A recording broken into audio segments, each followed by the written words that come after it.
Salt को मतलब collectively अगर पढ़े तो एक बहुत बड़ा इशू है, लेकिन हम लोग के पास भी लिमिटेशन है कि कम टाइम में ज़्यादा चैप्टर को कंप्लीट करना है। ठीक, तो हम लोग सीधे शुरू करते हैं लोग एसिड से। एसिड के अगर डेफिनेशन के बारे में बात करें, an acid is a compound contains one or more replaceable hydrogen which is replaced by metal element or compounds behaving like metal।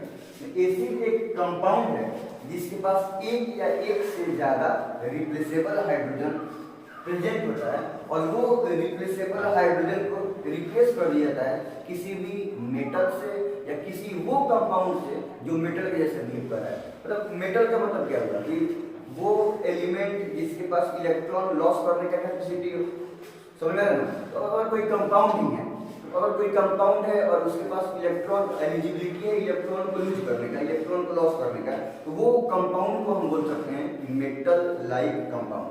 ठीक है, तो मेटल क्या करता है, इलेक्ट्रॉन को लूज करेगा, उसके ऊपर इलेक्ट्रोपॉजिटिव चार्ज आ जाएगा। तो अगर कोई कंपाउंड ही ऐसा है जो जिसके पास एलिजिबिलिटी है इलेक्ट्रॉन को लूज करने की, उसके ऊपर इलेक्ट्रोपॉजिटिव चार्ज आने की, तो वो सब कंपाउंड भी एसिड के वो एक या एक से ज्यादा रिप्लेसेबल हाइड्रोजन को रिप्लेस कर देगा और सॉल्ट का फॉर्मेशन कर देगा। अब हम देखते हैं, जैसे मान लो कि एक हम एग्जांपल देखें H2SO4। सभी को पता है कि H2SO4 क्या है, सल्फ्यूरिक एसिड। नहीं, तो ये हो गया हमारा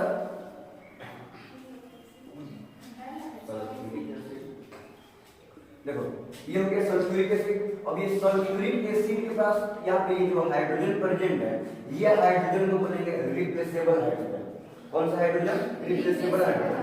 अगर ये ध्यान से समझो, अगर ये सल्फ्यूरिक एसिड को हम रिएक्शन कराते हैं सोडियम से, किससे रिएक्शन कराएंगे, सोडियम से, तो ये सोडियम अगर मेरे पास 1 मोल सोडियम है, तो ये सोडियम 2 रिप्लेसेबल हाइड्रोजन में से एक हाइड्रोजन को रिप्लेस कर देगा और उस हाइड्रोजन के जगह पे अपने आ जाएगा और ये क्या बना लेगा, NaHSO4, सोडियम बाइसल्फेट या सोडियम हाइड्रोजन सल्फेट। ठीक है, ये सोडियम क्या किया, 2 में से एक हाइड्रोजन को हटा दिया, तो अब 2 में से एक हाइड्रोजन, इसके पास रिप्लेसेबल हाइड्रोजन कितना है, 2 में से एक हाइड्रोजन रिप्लेस हो गया, तो कितना हाइड्रोजन बचा, 1। तो वो सोडियम के साथ एक हाइड्रोजन बचा हुआ है और फिर ये क्या बन गया, सल्फेट। ये बन गया सोडियम हाइड्रोजन सल्फेट। ये सोडियम क्या किया, ये किसी एक कंपाउंड के पास कुछ रिप्लेसेबल हाइड्रोजन था, उसमें से ये हाइड्रोजन को रिप्लेस करके सॉल्ट का फॉर्मेशन किया। अगर सोडियम मेरे पास 2 मोल रहता, 1 मोल और रहता, यहाँ से एक बार और क्या करता है कि सोडियम अब ये बचा हुआ हाइड्रोजन को भी क्या करेगा, रिप्लेस कर देगा।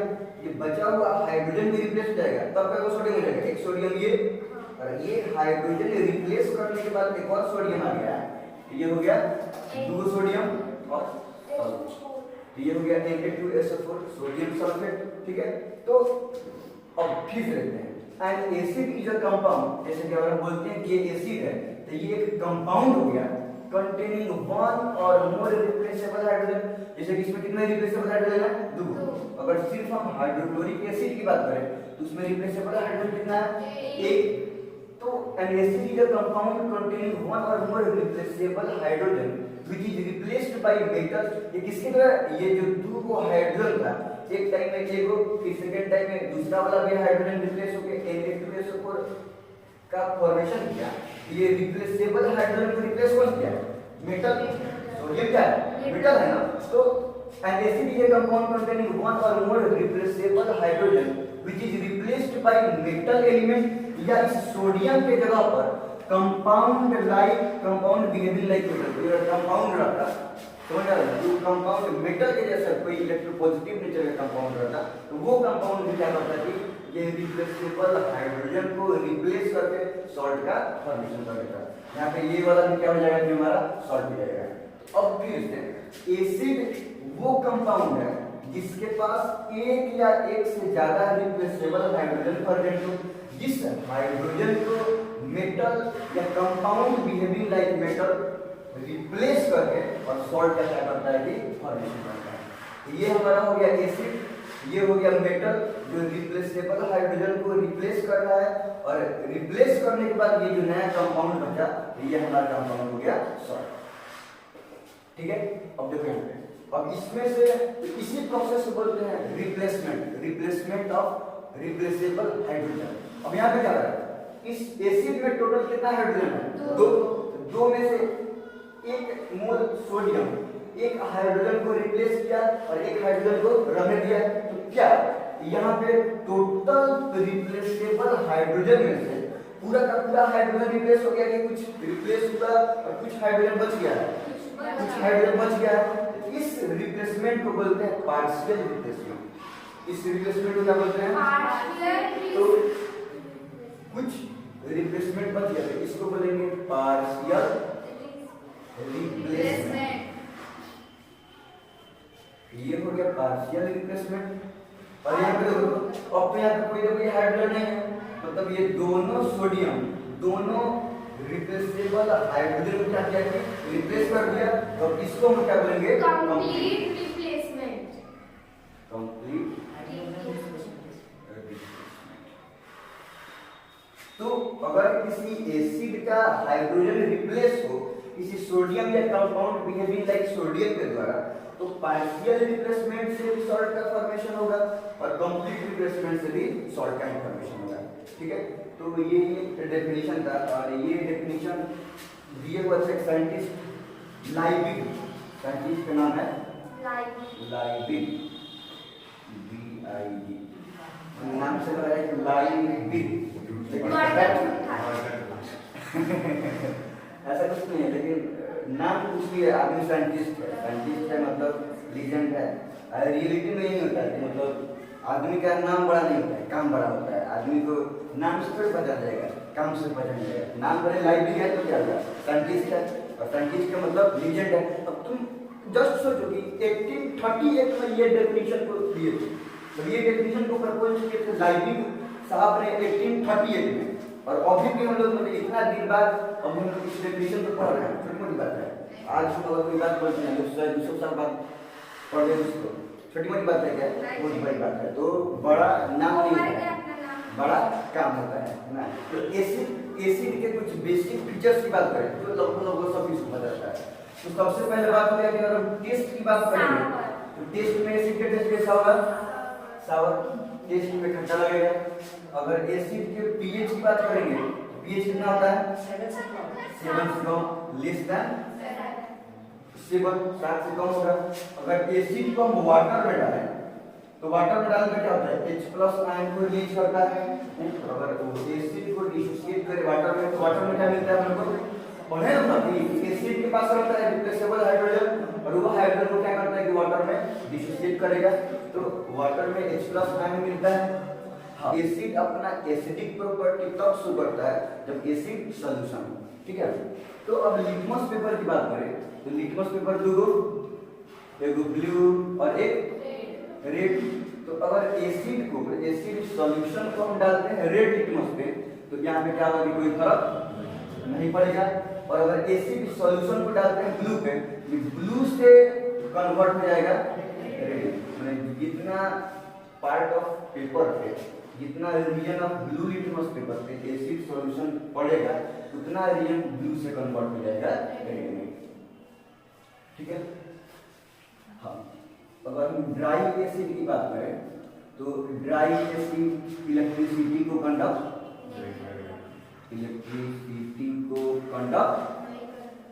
नहीं करेगा। लेकिन वही अगर एसिड सॉल्यूशन हो, एसिड कौन से फॉर्म में हो? पानी मिला है और सॉल्यूशन के फॉर्म में, ये क्या करेगा कि इलेक्ट्रिसिटी को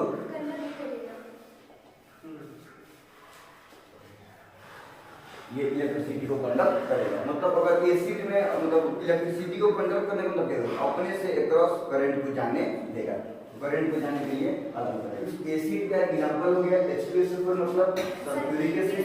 सल्फ्यूरिक एसिड को बोलते हैं किंग ऑफ एसिड, सब एसिड का किंग है। HCl को हाइड्रोक्लोरिक एसिड, HNO3 को नाइट्रिक एसिड, CH3COOH को sulphuric acid, formic acid, Apple में क्या मिलता है? Malic acid. नहीं एसिटिक एसिड लिखी है, एसिटिक एसिड नहीं होगा ना, सल्फ्यूरिक एसिड यहाँ पे है। दो कार्बन का एसिडिक एसिड, एक कार्बन का रहता है तो फॉर्मिक एसिड होता है जो एक बाइट में प्रेजेंट है। ठीक है, HCOH। बेसिसिटी ऑफ एसिड मतलब किसी भी एसिड में कई को रिप्लेसेबल हाइड्रोजन प्रेजेंट है, इसी को बोलते हैं हम लोग बेसिसिटी ऑफ एसिड। जैसे अगर हम HCl की बात करें, ये कौन सा एसिड हो गया? हाइड्रोक्लोरिक एसिड, और इसमें रिप्लेसेबल हाइड्रोजन कितना है? 1। तो हम लोग बोलेंगे इस एसिड की बेसिसिटी कितनी है? इस एसिड की बेसिसिटी हो जाएगी 8। अगर हम H2SO4 की बात करें, इसमें रिप्लेसेबल हाइड्रोजन कितना है? 2। इस एसिड की बेसिसिटी कितनी हो जाएगी? 2।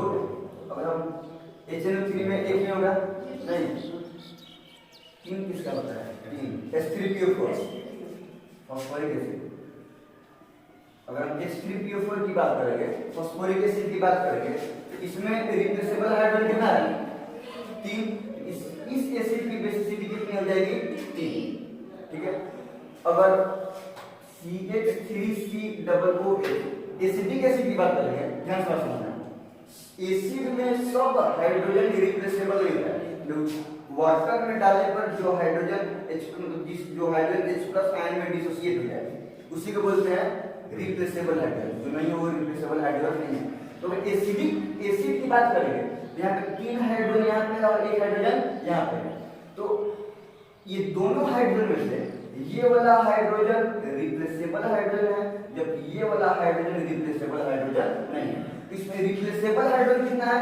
1। ऐसे मत देखना सर, ये एसिड में ये एसिड में टोटल 4 गो हाइड्रोजन है, ये एसिड का बेसिसिटी 4 है नहीं।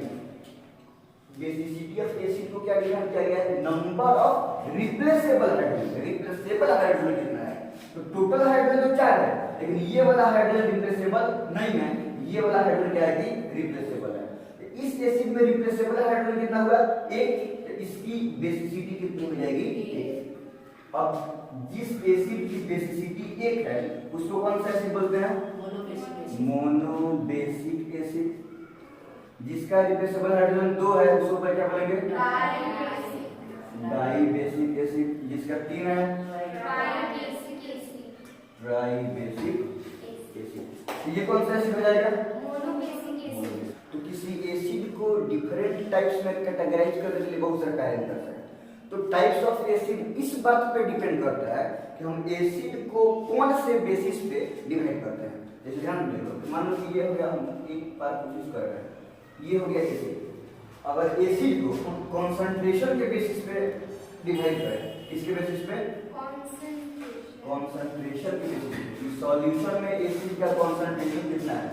तो कॉन्सेंट्रेशन के बेसिस पे एसिड 2 टाइप्स का, एक कॉन्सेंट्रेटेड एसिड और एक डाइल्यूट एसिड, और एक दूसरा हो गया डाइल्यूट एसिड। माने वैसा एसिड जिसमें वैसा सॉल्यूशन जिसमें एसिड का प्रोपोर्शन ज्यादा है उसको बोलेंगे हम लोग कॉन्सेंट्रेटेड एसिड। एसिड का प्रोपोर्शन ज्यादा, पानी का प्रोपोर्शन कम। और डाइल्यूट एसिड में क्या रहेगा? पानी का प्रोपोर्शन ज्यादा और एसिड का प्रोपोर्शन कम। इसको कौन सा एसिड बोलेंगे हम लोग? Dilute acid. एसिड ओरिजिन के बेसिस पे 2 टाइप्स का, ऑर्गेनिक एसिड और इनऑर्गेनिक एसिड। वो एसिड जो नेचुरली फाउंड होता है, नेचुरली मिलता है, जैसे किसी फ्रूट्स में हो गया, वेजिटेबल्स में हो गया, कहीं भी मिल गया, तो वो एसिड को क्या बोलेंगे हम लोग? Organic acid. और जो आर्टिफिशियली लेबोरेटरी में सिंथेसिस किया जाता है वो एसिड को क्या बोलेंगे हम लोग? Inorganic acid. Organic acid generally weak होता है, ज्यादा स्ट्रांग नहीं होता है, और इनऑर्गेनिक एसिड क्या होता है कि स्ट्रांग एसिड होता है, बहुत सारा होता है। तो ये हो गया इनऑर्गेनिक एसिड। अब जैसे कि वो सब टाइनिक एसिड, मैलिक एसिड, ऑक्सैलिक सब, साइट्रिक एसिड, साइट्रस फ्रूट्स वगैरह में रहता है, तो वो सब एसिड कौन सा एसिड हो जाएगा? ऑर्गेनिक वीक एसिड हो जाएगा। और जैसे कि acetonic acid, nitric acid, sulphuric acid, ये सब कौन सा एसिड हो जाएगा? Inorganic acid. हाइड्रोक्लोरिक एसिड तो है इनऑर्गेनिक एसिड, लेकिन नेचुरली हम लोग के स्टोमक में भी प्रोड्यूस होता है ना। डिसोसिएशन के बेसिस पे एसिड 2 टाइप्स का, वीक एसिड और स्ट्रांग एसिड। वैसा एसिड जो अपना रिप्लेसेबल हाइड्रोजन को सॉल्यूशन में कंप्लीटली डिसोसिएट कर दे उसको बोलेंगे स्ट्रांग एसिड, बहुत तगड़ा होता है। और वैसा एसिड जो अपना पूरा हाइड्रोजन को अपना पूरा हाइड्रोजन को क्या करता है कि डिसोसिएट नहीं करता। वैसे हम लोग देखें अभी था एसिटिक एसिड था नहीं था, इसमें हाइड्रोजन कितना है, लेकिन सिर्फ इसको क्या करेगा डिसोसिएट करेगा, इसको डिसोसिएट नहीं करेगा। ये कौन सा एसिड हो गया, weak acid. Generally organic acid weak acid होता है। ये ऑर्गेनिक एसिड में तो रिप्लेसेबल हाइड्रोजन में तो निकल जाएगा, लेकिन ऑर्गेनिक है तो जो हाइड्रोकार्बन चेन का हाइड्रोजन होगा वो डिसोसिएट नहीं होगा, तो उस एसिड का पूरा हाइड्रोजन डिसोसिएट नहीं होता है। तो वैसा एसिड जिसका पूरा हाइड्रोजन सॉल्यूशन में डिसोसिएट हो जाए, पूरा डिसोसिएट हो जाए। स्ट्रॉन्ग एसिड पूरा डिसोसिएट नहीं हो उसको क्या बोलेंगे हम लोग, वीक एसिड। अब स्ट्रॉन्ग एसिड की बात करें, जैसे मान लो HCl, ये एक हाइड्रोजन है लेकिन पूरा क्या होता है कि वाटर में डिसोसिएट हो जाता है। H2SO4 दो हाइड्रोजन है, पूरा क्या होगा कि वाटर में डिसोसिएट हो जाएगा। ये सब कौन सा एसिड हो गया। अब एक लास्ट बच गया है types of acid presence of oxygen के बारे में। प्रेजेंस ऑफ ऑक्सीजन, वैसा एसिड जिसमें ऑक्सीजन प्रेजेंस है या प्रेजेंट नहीं है, उस टाइप से एसिड दो टाइप्स का है। एक को बोलते हैं ऑक्सी एसिड, कौन सा एसिड, और दूसरे को बोलते हैं हाइड्रा एसिड। वैसा एसिड जिसमें ऑक्सीजन प्रेजेंट हो, ऑक्सीजन प्रेजेंट हो तो उसको बोलेंगे हम लोग ऑक्सी एसिड। और ऑक्सीजन प्रेजेंट नहीं है, बिना ऑक्सीजन का एसिड है, उसको बोलेंगे हम लोग हाइड्रा एसिड। और इस देखो ना, हम बात करें HCl, इसमें प्रेजेंट है क्या, ऑक्सीजन प्रेजेंट है क्या इसमें, HCl की बात करेंगे हम, इसमें प्रेजेंट है क्या, नहीं प्रेजेंट है। तो ये दोनों कौन सा एसिड हो गया, हाइड्रा एसिड। अगर हम वही बात करें H2SO4 की, इसमें ऑक्सीजन प्रेजेंट है कि नहीं है, तो ऑक्सीजन प्रेजेंट है तो कौन सा एसिड हो गया। अगर हम बात करें HNO3 की, नाइट्रिक एसिड की, इसमें ऑक्सीजन प्रेजेंट है कि नहीं है, क्योंकि इस एसिड में ऑक्सीजन प्रेजेंट है, ये कौन सा एसिड हो गया। तो देखो चार टाइप से एसिड को हम बांटेंगे। अब हम लोग देखते हैं chemical properties of acid. Chemical properties में ये तो सब इसको पहले से पता है, कल भी हम लोग इसमें डिस्कस किए थे कि इवोल्यूशन ऑफ गैस पे, लास्ट क्लास में डिस्कस हुआ था कि गैस का इवोल्यूशन होता है इसमें।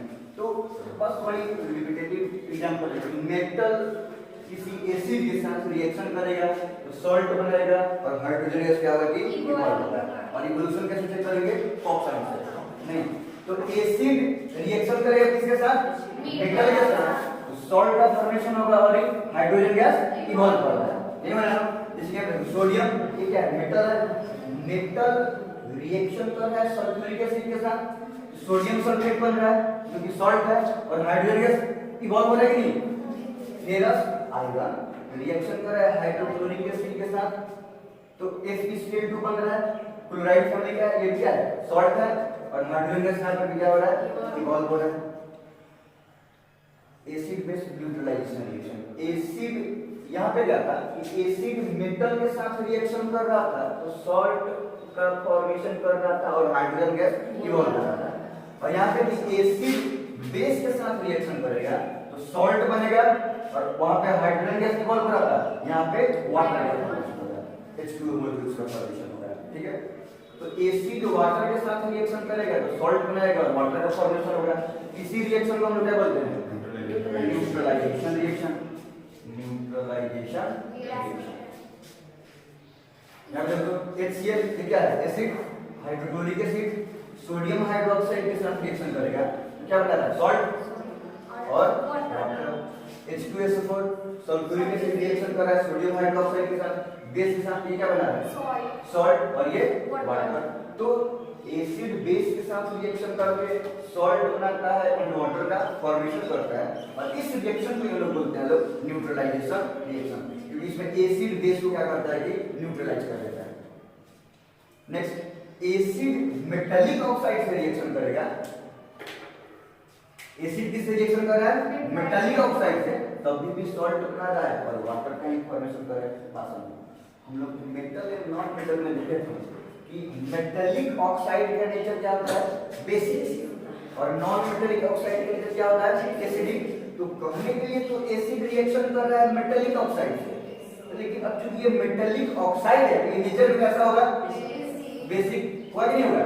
तो जब ये नेचर में बेसिक होगा तो एक्चुअली एसिड बेस से ही रिएक्शन कर रहा है ना, जब एसिड बेस से रिएक्शन करता है तो क्या बनता है? सॉल्ट और वाटर। तो ये एक्चुअली में एसिड का किसी मेटालिक ऑक्साइड से रिएक्शन करना कोई दूसरा रिएक्शन नहीं बा, एसिड बेस रिएक्शन की बात है, क्योंकि मेटालिक ऑक्साइड का नेचर क्या होता है कि बेसिक। तो अब एसिड रिएक्शन करे किसी मेटालिक ऑक्साइड से या मेटालिक हाइड्रोक्साइड से, क्योंकि मेटालिक ऑक्साइड भी बेसिक होगा और मेटालिक हाइड्रोक्साइड भी बेसिक होगा। तो एसिड बेस से रिएक्शन करेगा तो क्या बनेगा? सॉल्ट और वाटर। इसीलिए एसिड मेटालिक ऑक्साइड से रिएक्शन करता है, सॉल्ट का फॉर्मेशन करेगा वाटर। एग्जांपल्स में देखो, HCl रिएक्शन कर रहा है सोडियम ऑक्साइड से, तो क्या बनेगा? सॉल्ट और वाटर बनेगा, नहीं बन रहा है। नाइट्रिक एसिड रिएक्शन कर रहा है सोडियम ऑक्साइड से, हाइड्रोक्लोरिक एसिड रिएक्शन कर रहा है कैल्शियम ऑक्साइड से, तो सब जगह पे सॉल्ट बन रहा है, नहीं बन रहा है, और लास्ट में वाटर का फॉर्मेशन हो रहा है। तो एसिड मेटालिक ऑक्साइड से रिएक्शन करता है, सॉल्ट बनाएगा और वाटर का फॉर्मेशन करेगा। ये भी एक एसिड बेस की रिएक्शन है, कोई नया रिएक्शन नहीं है। ये क्लास बोला है एसिड कार्बोनेट से रिएक्शन करे या हाइड्रोजन कार्बोनेट। हाइड्रोजन कार्बोनेट को लोग बाइकार्बोनेट भी बोलते हैं। तो एसिड कार्बोनेट से रिएक्शन करे या फिर हाइड्रोजन कार्बोनेट से रिएक्शन करे, बाइकार्बोनेट से रिएक्शन करे, हमेशा सॉल्ट बनेगा। इसके केस में भी और इसके केस में भी वाटर बनेगा और कार्बन डाइऑक्साइड क्या होगा कि इवोल्यूशन होगा। हम लोग दूसरी में देखते हैं इवोल्यूशन ऑफ कार्बन डाइऑक्साइड में, एक था मेटल एसिड का रिएक्शन और एक कैल्शियम कार्बोनेट को हीट कर रहे थे, तो वहां पे कार्बन डाइऑक्साइड इवोल्व हो रहा था।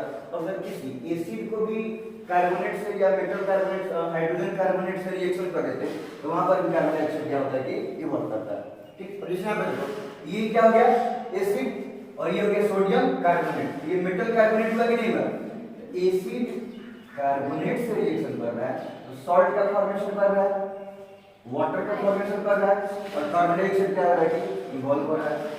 यहाँ पे एसिड, अब carbonate metal, just metal carbonate से ना, मेटल बाइकार्बोनेट हाइड्रोजन कार्बोनेट से रिएक्शन कर रहा है।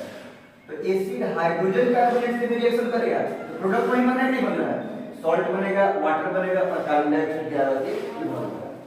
ये अनबैलेंस रिएक्शन है, इसको ये अनबैलेंस इक्वेशन है, इसको बैलेंस करना है सब, वो सब बाहर आ जाएगा। याद रखो ये क्या हुआ? सल्फ्यूरिक एसिड किससे रिएक्शन कर रहा है? कार्बोनेट से, मेटल कार्बोनेट से, क्या बनेगा? Salt sulphate. एसिड रिएक्शन कर रहा है मेटल कार्बोनेट से, सोडियम कार्बोनेट से, एसिड कार्बोनेट से रिएक्शन कर रहा है तो सॉल्ट बना रहा है, वाटर बना रहा है और कार्बन डाइऑक्साइड क्या है कि ये रिएक्शन इंपॉर्टेंट इस मैटर के लिए है, ये रिएक्शन को यूज किया जाता है कहाँ पे?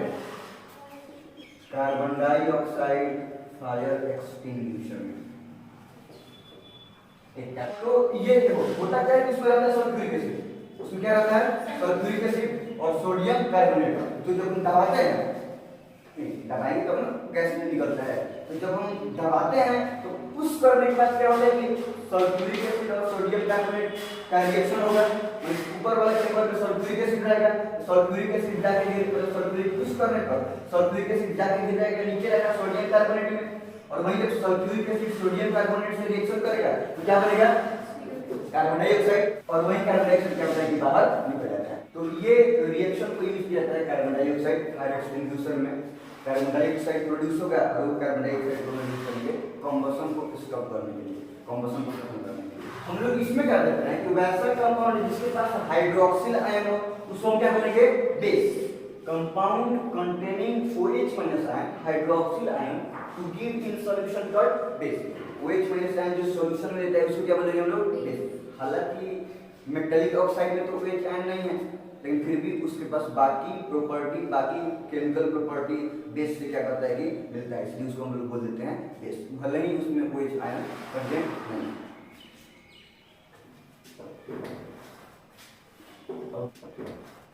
अब बेस की कुछ कॉमन प्रॉपर्टी क्या है?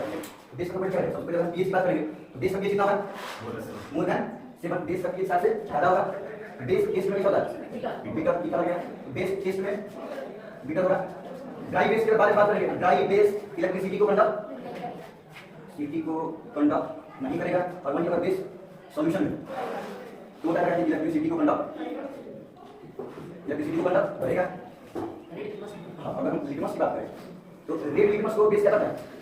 ब्लू में कन्वर्ट कर देगा। अगर वहीं ब्लू लिटमस की बात करें तो ब्लू लिटमस से कोई फर्क नहीं पड़ेगा, ब्लू लिटमस ब्लू का ब्लू है। एसिड के जैसे ही बहुत हद तक बेस है कि बेस अपना बेसिक प्रॉपर्टी तब शो करेगा जब वो किसी सॉल्यूशन में हो। वैसे ड्राई स्टेट में बेस का बेसिक प्रॉपर्टी पता नहीं चलता। तो बेस की कुछ कॉमन प्रॉपर्टी की बात करें तो बेस का पीएच क्या होता है, 7 से ज्यादा, पीएच में हीटर लगेगा, ड्राई बेस इलेक्ट्रिसिटी को मतलब नहीं करेगा। अगर सॉल्यूशन में है बेस लिक्विड में मिला हुआ है तो इलेक्ट्रिसिटी को कंडक्ट करेगा, इलेक्ट्रोलाइट का काम करेगा। लिटमस की बात करें तो रेड लिटमस को कौन सा कलर में कन्वर्ट कर देगा, ब्लू में, और ब्लू लिटमस पे कोई फर्क नहीं पड़ेगा। अगर बेस को सॉल्यूशन में हम डिसोसिएट करेंगे, वाटर में हम क्या करेंगे, बेस को डिसोसिएट करेंगे, कौन सा आयन को देगा, OH- आयन, हाइड्रोक्सिल आयन को देता है, ठीक है ना। अगर बेस को हम टच करें तो टच में कैसा होता है, सोपी। सोपी क्या मतलब, स्लिपरी, स्लिपरी टाइप टच होता है। तो बेस टच में सोपी होता है, छूने पे फिसलता है, ठीक है। तो ये चलो अगर हम टाइप्स ऑफ बेस की बात करें तो बेस कंसंट्रेशन के आधार पर वैसे ही एसिड की जैसा कि अगर किसी सॉल्यूशन में बेस का कंसंट्रेशन ज्यादा है, पानी का कंसंट्रेशन कम है, बेस का कंसंट्रेशन ज्यादा है, उस टाइम बेस को कौन सा बेस बोलेंगे, कंसंट्रेटेड बेस। और अगर पानी ज्यादा है और बेस का कंसंट्रेशन कम है, उसको कौन सा बेस बोलेंगे, डाइल्यूट बेस। कंसंट्रेटेड बेस चाहे डाइल्यूट बेस, मतलब केमिकल फार्मूला वही रहेगा। ये टाइप्स हम बांटते हैं सिर्फ प्रोपोर्शन के आधार पे, कंसंट्रेशन के आधार पे। अगर हम बोलते हैं डाइल्यूट हाइड्रोक्लोरिक एसिड और कंसंट्रेटेड हाइड्रोक्लोरिक एसिड, उसमें कोई केमिकल फार्मूला में कोई प्रॉब्लम नहीं है, केमिकल फार्मूला में कोई डिफरेंस नहीं है, HCl नहीं होगा, बस प्रोपोर्शन अलग रहेगा। वीक एसिड का डाइल्यूट एसिड कहने का मतलब ये हुआ कि HCl का प्रोपोर्शन कम है, डाइल्यूट बोलते हैं ना, HCl का प्रोपोर्शन कम है, बाकी क्या है, पानी का कंसंट्रेशन ज्यादा है। और कंसंट्रेटेड हाइड्रोक्लोरिक एसिड बोल रहे हैं, माने HCl का कंसंट्रेशन ज्यादा है और वाटर का कंसंट्रेशन कम है। तो वीक एसिड या वीक बेस, कंसंट्रेटेड एसिड या कंसंट्रेटेड बेस में वीक कंसंट्रेटेड में केमिकल फार्मूला में कोई चेंजिंग नहीं होता है, सिर्फ प्रोपोर्शन में डिफरेंस होता है। डिसोसिएशन कोई एसिड की जैसा है कि वैसा बेस जो अपना पूरा OH आयन हाइड्रोजन सॉल्यूशन में दे दे, उसका सारा का सारा OH आयन सॉल्यूशन में डिसोसिएट कर दे, स्ट्रॉन्ग बेस, और कुछ OH बच गया उसको बोलेंगे हम लोग वीक बेस, हाइड्रोक्सिल बच गया। तो सबसे इंपॉर्टेंट सॉल्युबिलिटी के आधार पे, मतलब कौन, तो पानी में आयन देना अलग बात है, अब पानी में चीनी की जैसे घुल जाना अलग बात है। तो कौन बेस पानी में सॉल्युबल है, पानी में क्या है, सॉल्युबल है। जो बेस वाटर में सॉल्युबल है उसको बोलते हैं अल्कलाइन बेस। अल्कलाइन बेस मतलब सॉल्युबल इन वाटर। जो बेस वाटर में घुल जाता है उसको क्या बोलेंगे हम लोग, alkaline base, sodium hydroxide, magnesium hydroxide. और जो बेस पानी में नहीं घुले, माने वाटर में सॉल्युबल नहीं है, उसको बोलते हैं नॉन अल्कलाइन बेस। डिसोसिएशन होगा तो OH आयन देगा, तो हम क्या बोल रहे हैं, डिसोसिएशन अलग बात है, घुल जाना सॉल्युबल होना अलग बात है। डिसोसिएशन होगा, OH आयन देगा, लेकिन पानी में घुलेगा नहीं। जो बेस वाटर में घुलता नहीं है, सॉल्युबल नहीं होता है, उसको बोलते हैं non alkaline base. Ferrous FeOH का होल 3, CuOH का whole 2, aluminium hydroxide, copper hydroxide, ferrous hydroxide, ये सब का सब कौन सा बेस हो गया, non alkaline base. Acidity of base, हम लोग एसिड में पढ़े थे बेसिसिटी ऑफ एसिड। किसी भी एसिड कंपाउंड में कितना रिप्लेसेबल हाइड्रोजन आयन है उसको बोलते थे हम लोग बेसिसिटी ऑफ एसिड। और यहाँ पे है एसिडिटी ऑफ बेस, मतलब किसी भी बेस कंपाउंड में कितना रिप्लेसेबल हाइड्रोक्सिल आयन है, किसी भी बेस में कितना हाइड्रोक्सिल आयन है, ये रिप्लेसेबल हाइड्रोक्सिल जितना आयन है उस बेस का उतना एसिडिटी हो जाएगा।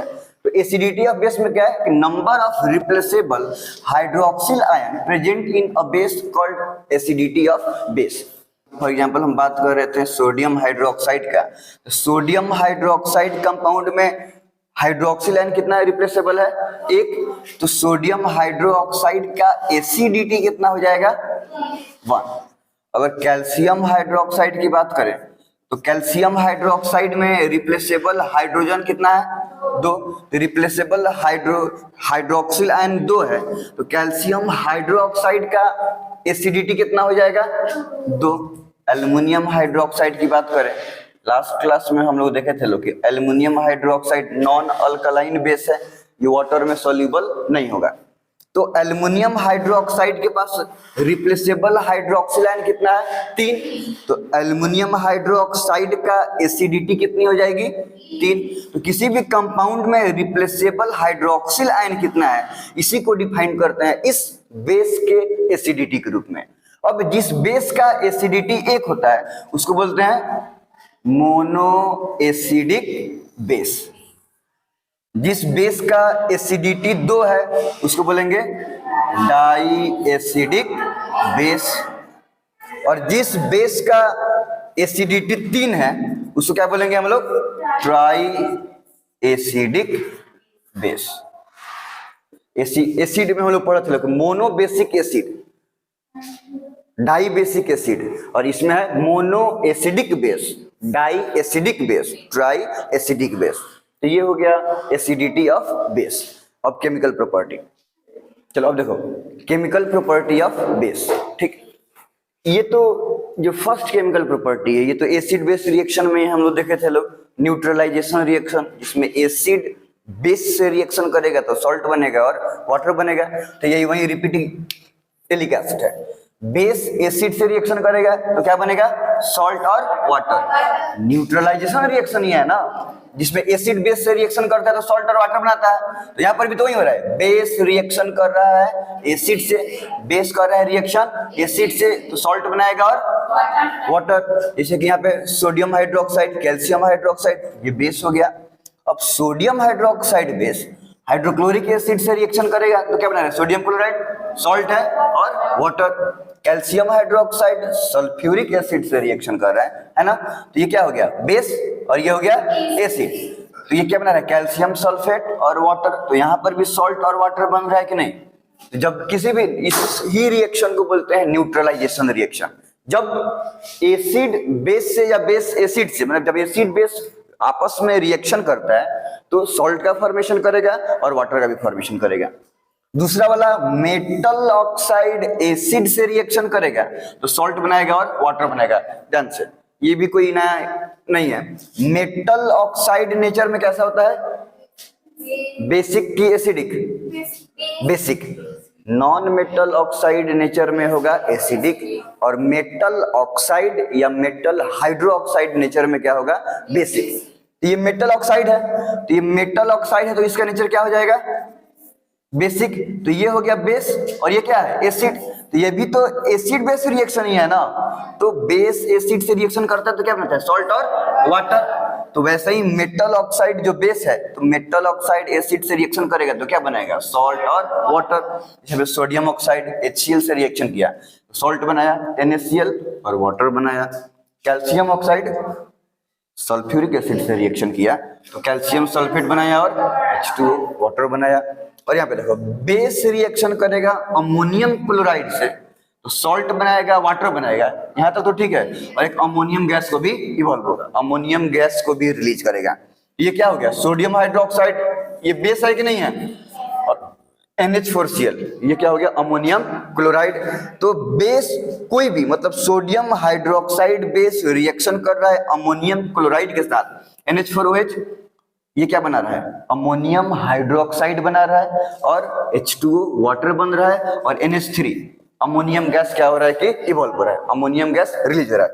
अपर एरो किसी भी रिएक्शन में इसी बात को बताता है ना कि किसी भी गैस का इवोल्यूशन हो रहा है।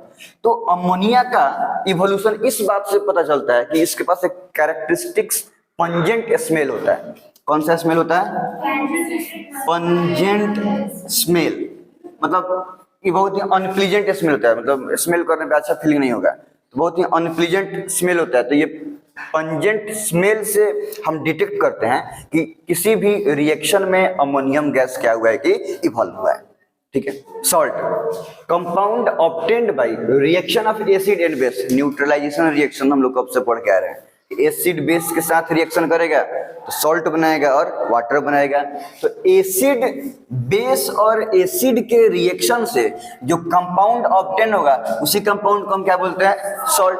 कोई भी एसिड को रिएक्शन करा लेंगे किसी भी बेस से, जो कंपाउंड बनेगा वो कंपाउंड क्या होगा, सॉल्ट। और इस रिएक्शन में सॉल्ट के अलावा वाटर भी बनता है।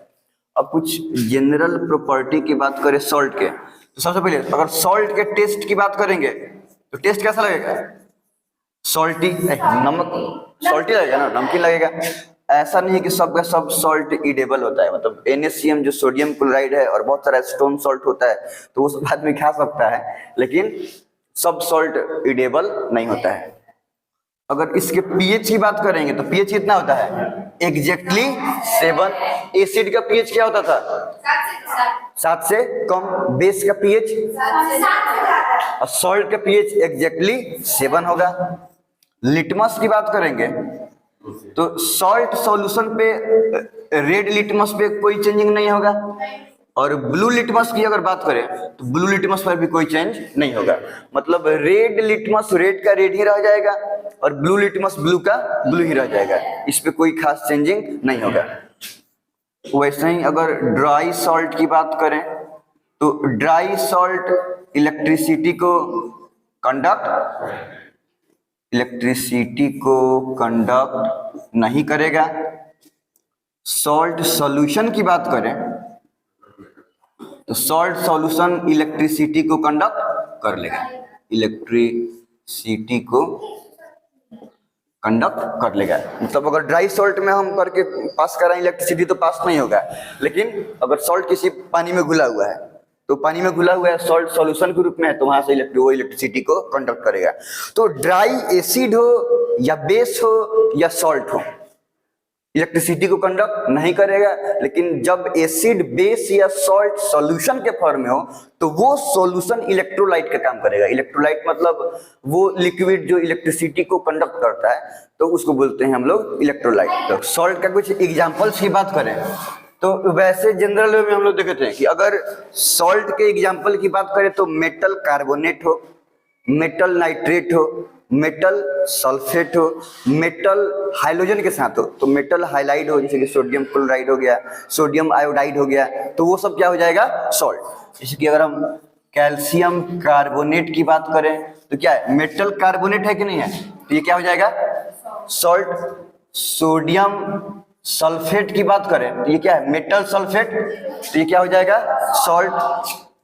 सोडियम क्लोराइड की बात करें तो यहाँ पे ये क्या है, क्लोरीन ब्रोमीन मेटल के साथ हाइड्रोजन है तो ये क्या हो जाएगा, सॉल्ट। सोडियम नाइट्रेट की बात करें तो ये क्या हो जाएगा, सॉल्ट। तो जनरली वैसे सॉल्ट को पहचानने के लिए इतना समझ जाओ कि मेटल के साथ कार्बोनेट हो, सल्फेट हो, हाइड्रोजन हो, नाइट्रेट हो, तो ये सब कंपाउंड जनरली नेचर में क्या होता है, सॉल्ट। तो ये सब हो गया salt, calcium carbonate, sodium sulphate, sodium chloride, sodium nitrate, ये सब सॉल्ट हो गया। अब हम देखते हैं टाइप्स ऑफ सॉल्ट। तो सॉल्ट कितने टाइप्स का होगा, 4 टाइप्स का। कितने टाइप्स का, सॉल्ट।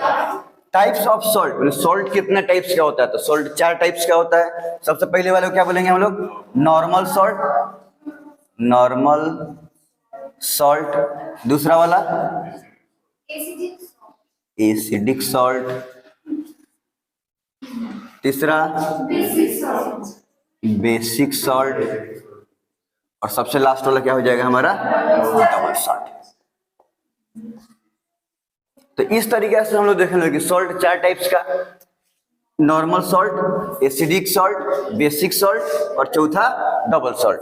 नॉर्मल सॉल्ट किसको बोलेंगे, वो सॉल्ट माने वैसा सॉल्ट जो स्ट्रॉन्ग एसिड और स्ट्रॉन्ग बेस से बने वो होगा नॉर्मल सॉल्ट, या वीक एसिड या वीक बेस से बने वो होगा नॉर्मल सॉल्ट, या वैसा एसिड और बेस से बने जिसका एसिडिटी और बेसिसिटी सेम हो। चलो, तो नॉर्मल सॉल्ट किसको बनेंगे, वो सॉल्ट जो स्ट्रॉन्ग एसिड या एंड स्ट्रॉन्ग बेस से बने वो क्या हो जाएगा, नॉर्मल सॉल्ट, या वीक एसिड या वीक बेस से बने तो वो कौन सा सॉल्ट हो जाएगा? Normal salt. या वो एसिड एंड बेस से बने कि जिस एसिड का बेसिसिटी बराबर हो ये बेस के एसिडिटी के। माने अगर ये मोनोबेसिक एसिड है तो ये मोनो एसिडिक बेस होना चाहिए, तभी ये दोनों से जो सॉल्ट बनेगा वो कौन सॉल्ट बनेगा? Normal salt. अगर ये डाई बेसिक एसिड है तो ये डाई एसिडिक बेस होगा, तब ये दोनों क्या बनेगा? Normal salt. तो ये हो गया हमारा क्या? Normal salt. एसिडिक सॉल्ट की बात करें तो ये सॉल्ट में कौन सा प्रॉपर्टी है? हल्का सा एसिडिक। तो ये बनता है स्ट्रॉन्ग एसिड और स्ट्रॉन्ग एसिड और वीक बेस से जो बात करो, स्ट्रॉन्ग एसिड और वीक बेस से जो सॉल्ट बनेगा उसको हम कौन सा सॉल्ट बोलेंगे? Acidic salt. या वो एसिड और बेस से बनेगा जिसमें एसिड का बेसिसिटी ज्यादा हो बेस के एसिडिटी से। तो ये एसिड और बेस से जो सॉल्ट, हम लोग बेसिक सॉल्ट के बारे में देख रहे थे, तो बेसिक सॉल्ट कब बनेगा? स्ट्रॉन्ग बेस से और वीक एसिड से, या वो बेस जिसका एसिडिटी ज्यादा हो और प्लस वो एसिड जिसका बेसिसिटी कम हो। मतलब इसमें एसिडिटी क्या होगा? एसिडिटी ज्यादा होगा और एसिड का बेसिसिटी क्या होगा कि कम होगा। तो इस टाइप का बेस अगर रिएक्शन करता है तो कौन सा सॉल्ट का फॉर्मेशन होगा? बेसिक सॉल्ट का फॉर्मेशन। अब सबसे लास्ट वाला आ गया डबल सॉल्ट। ध्यान से देखो, अगर नॉर्मल सॉल्ट की बात करें तो नॉर्मल सॉल्ट का पीएच होता है एग्जैक्टली 7। नॉर्मल सॉल्ट की बात करें तो नॉर्मल सॉल्ट का पीएच क्या होगा? एग्जैक्टली 7। एसिडिक सॉल्ट की बात करें तो एसिडिक सॉल्ट में हल्का सा एसिडिक प्रॉपर्टी है और एसिड का क्या होता है? 7 से कम। तो 7 से अगर कम हो गया तब तो वो हो जाएगा एसिड, मतलब स्लाइटली लेस देन 7 रहेगा, 7 ही, लेकिन 7 से हल्का सा कम। तो स्लाइटली लेस देन 7 से हल्का सा कम रहेगा तो वो कौन सा सॉल्ट हो जाएगा? Acidic salt. वैसे ही अगर बेसिक सॉल्ट के बारे में बात करें तो बेसिक सॉल्ट क्या होगा? हल्का सा ज्यादा, स्लाइटली मोर देन, क्योंकि 7 से ज्यादा हो जाएगा तब तो वो बेस हो जाएगा। तो हल्का सा ज्यादा, क्योंकि ये सॉल्ट में हल्का सा बेसिक प्रॉपर्टी है, इसीलिए बेसिक सॉल्ट का पीएच हल्का सा 7 से क्या होगा कि ज्यादा होगा। अब इसके बाद हम लोग आते हैं किसके बारे में? डबल सॉल्ट के बारे में। इसमें क्या होता है? एक टाइप का आयन मिलेगा, समझ में रखना है। अगर हम नॉर्मल सॉल्ट की बात करें तो एक पॉजिटिव आयन और एक पॉजिटिव आयन और एक निगेटिव आयन मिलेगा। जब वाटर में डिसोसिएट होगा तो सब में तो वही होगा। डबल सॉल्ट में ये होता है कि वो 2 डिफरेंट पॉजिटिव या निगेटिव आयन देता है। वैसा सॉल्ट जिसको सॉल्यूशन में वाटर में डिसोसिएट करें, 2 डिफरेंट पॉजिटिव आयन या नेगेटिव आयन देता है, उस सॉल्ट को हम कौन सा सॉल्ट बोलते हैं? Double salt. जैसे कि देखो, अगर हम सोडियम क्लोराइड की नॉर्मल सॉल्ट में की बात करें, चाहिए ये तीनों में से सब तो एक ही सॉल्ट है, सबका सब सिंगल सॉल्ट है।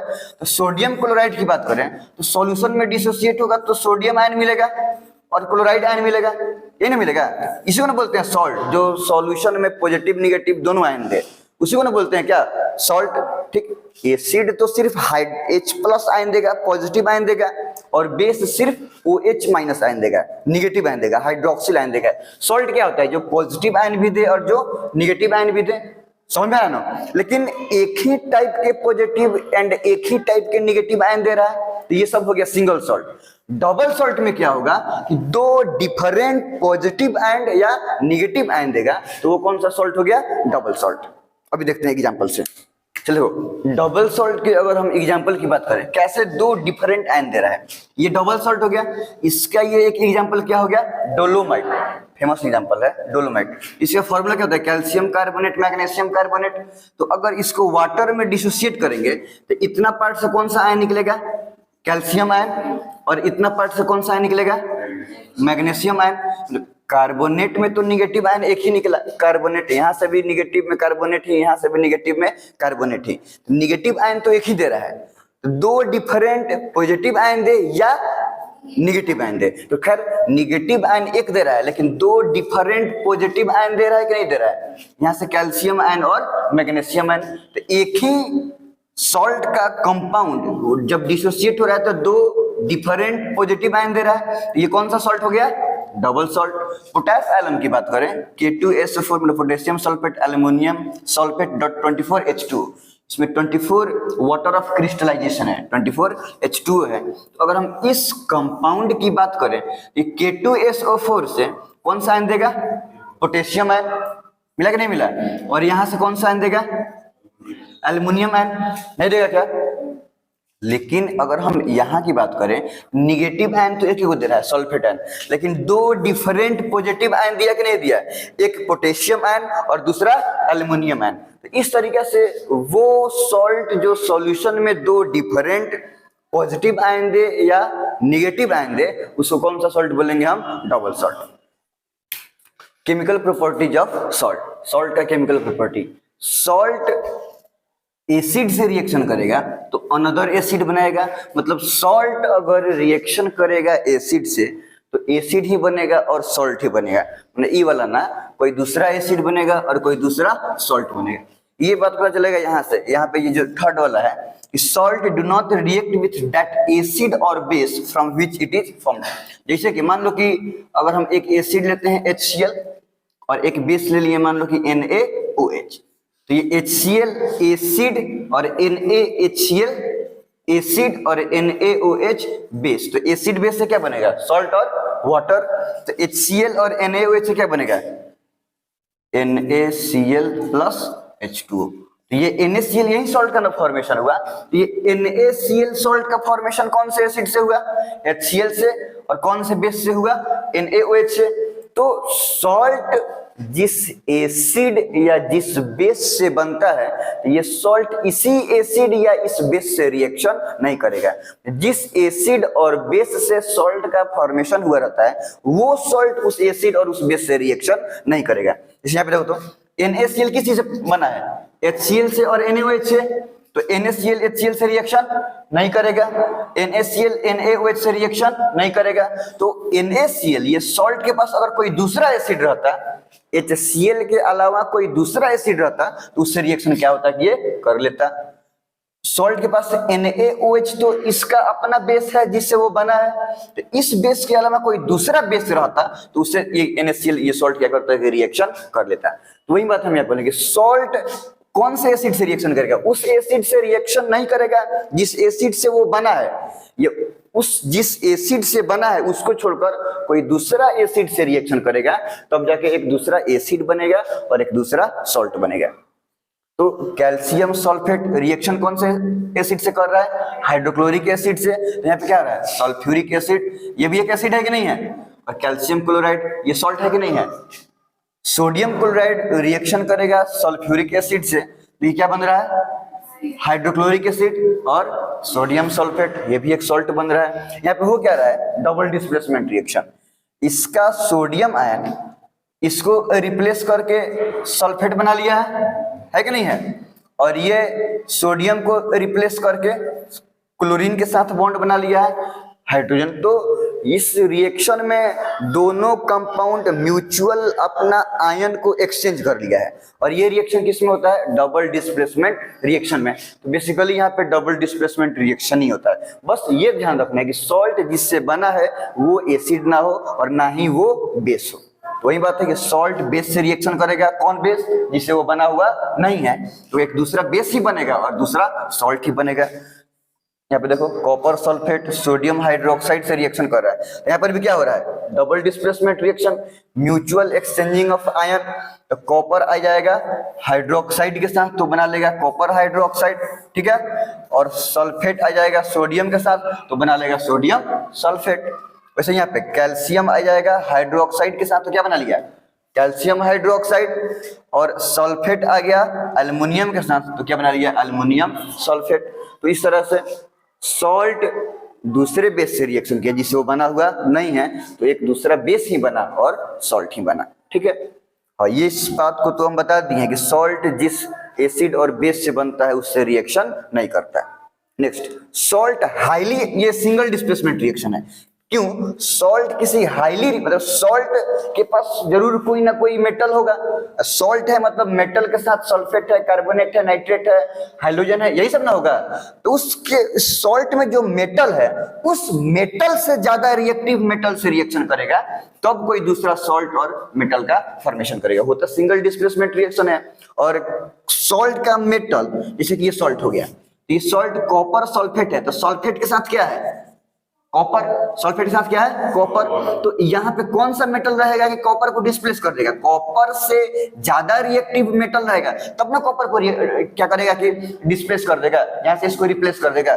अगर कोई मेटल, अगर हम यहाँ पे गोल्ड ला दे, प्लेटिनियम ला दे, वो मेटल ला दे जो कॉपर से कम रिएक्टिव है, तो वो इसको डिस्प्लेस कर पाएगा क्या? तो फिर रिएक्शन आगे नहीं बढ़ेगा, वहीं पे रुक जाएगा। तो जब इस सॉल्ट में प्रेजेंट मेटल से हाईली रिएक्टिव मेटल से सॉल्ट रिएक्शन करेगा, तो क्या करेगा? इस कॉपर को डिस्प्लेस कर देगा, तो कॉपर अलग आ गया और ये पोटेशियम सल्फेट के साथ बॉन्ड बना के क्या बन जाएगा? Potassium sulphate. ये कुछ बेसिक रिएक्शन हो गया सॉल्ट का। ठीक है, पीएच स्केल तो वैसे तो जनरल कॉन्सेप्ट है, सबको पता रहता है कि पीएच है, हालांकि उसमें हल्का सा तो बात बोल ही दिए हैं ना कि पीएच है तो एग्जैक्टली 7 है तो सॉल्ट होगा, 7 से कम है तो एसिड होगा, 7 से ज्यादा है तो, 7 से स्लाइटली कम है तो एसिडिक सॉल्ट, और जहाँ स्लाइटली ज्यादा है तो बेसिक सॉल्ट। इस तरीके से हो गया। पीएच का वैल्यू इंक्रीज करने का मतलब एसिडिक वैल्यू घटना और बेसिक वैल्यू बढ़ना।